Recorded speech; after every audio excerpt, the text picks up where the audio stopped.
Weather Authority with Chief Meteorologist Jesse Walker.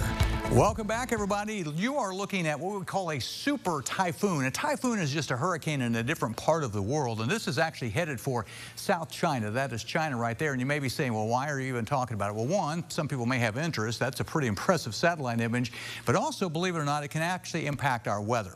Here's the details on it. 120 on the winds, gusting to 175. There's an old rule of thumb when forecasting. If a typhoon in this area recurves back up this way, 5 to 10 days later, we probably talk about a dip in the jet stream here, and it gets cooler. If the typhoon goes on off to the west, headed over into South China, as we forecast this one to do, 5 to 10 days later, you set the clock. Generally, the eastern part of the country gets warm again. So that's what we think is going to happen. You'll see it in the forecast coming up. As a matter of fact, here's the long-term forecast. 5 to 10 days would put us at the end of the month, very first part of October. We think a large part of the country, including here at home, will be warmer than normal. So here's a case where a super typhoon all the way out there near China, believe it or not, can help us forecast what we think could be happening here in about 5 to 10 days. Now, I don't want to forget about the Atlantic because, boy, this thing blew up quick. Way out here, this is Gabrielle. This is a hurricane. This has gone all the way to a Category 4. We've had 2 hurricanes in the Atlantic Basin this year. Both of them have become major hurricanes, Category 3 or above. There's Bermuda, so it's away from Bermuda now, and it is moving away. It's not going to be an impact. It's going into the North Atlantic, but we do have a system out there in the Atlantic as well, a Category 4 hurricane. This is our focus tonight. We had the rain, the clouds are now clearing. It's a prime setup for fog. So we're forecasting by tomorrow morning, a lot of the area could be down to about a mile visibility.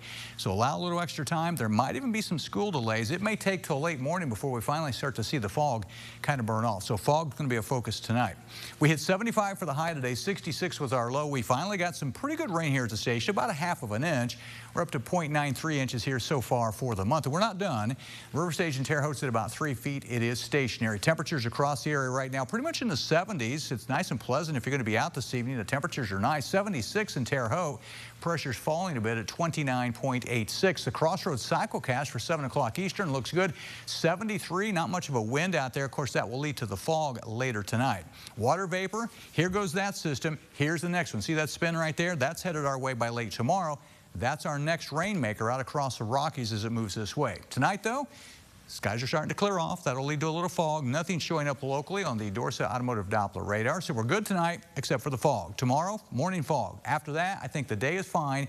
Tomorrow, late in the day, toward the evening, overnight, we see the next chance of rain coming in. This will linger into tomorrow night, Wednesday, and maybe even into early Thursday, eventually clearing out. It looks like right now to give us some pretty good weather as we head for the upcoming weekend. And also, we think temperatures are going to warm back up. So for tonight then, mostly cloudy, watch for the fog, 62 the low. During the day tomorrow, I think most of the day is okay. Morning fog, some breaks in the clouds later, but most of the day is dry, 83 for the high. Rain chances kind of ramp back up by late tomorrow and the Wednesday into early Thursday. After that, we're talking about temperatures running in the 80s. There comes that warm up with some sunshine for the weekend into early next week. Time now for some sports.